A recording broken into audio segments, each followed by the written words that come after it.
హైదరాబాద్, బోడుప్పల్, చెంగిచెర్ల ప్రాంతాల్లో నెలకొన్న తాగునీటి సమస్య వెంటనే పరిష్కరించాలని జనసేన పార్టీ డిమాండ్ చేస్తుంది. ఈ మేరకు బోడుప్పల్ జనసేన పార్టీ ఇన్ఛార్జ్ సాయి కుమార్ ఆధ్వర్యంలో పార్టీ నాయకులు చెంగిచెర్ల వాటర్ బోర్డు ఆఫీసులో అధికారులకు వినతిపత్రం సమర్పించారు. జీహెచ్ఎంసీ విలీనమయ్యాక 4 రోజులకు ఒకసారి మాత్రమే నీటి సరఫరా జరుగుతోందని, పక్క ప్రాంతాలకు మాత్రం 2 రోజులకు ఒకసారి నీరు అందిస్తారని ఆరోపించారు.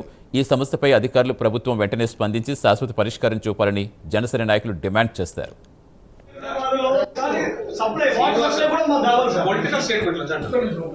మంచిగా ఏంటంటే నువ్వు పబ్లిక్ సేవ చేసేటట్టు నేను కూడా పబ్లిక్ సర్వీస్ చేసేటట్టు అట్లా ఉందాం.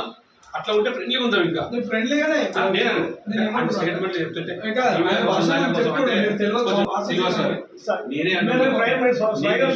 నేను చెప్తున్నా అన్ని చోట్ల డే బై డే డీల్ వస్తున్నాయి. కానీ ఇక్కడ ఈ ప్రాంతానికి ఎందుకు వస్తున్నాయి సార్?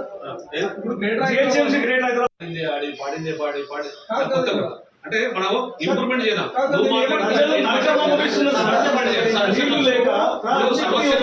ప్రతి ఒక్క వ్యక్తికి నీళ్లు లేని ఏం జరిగింది సార్? సమస్యలు పరిష్కరించుకుంటాం.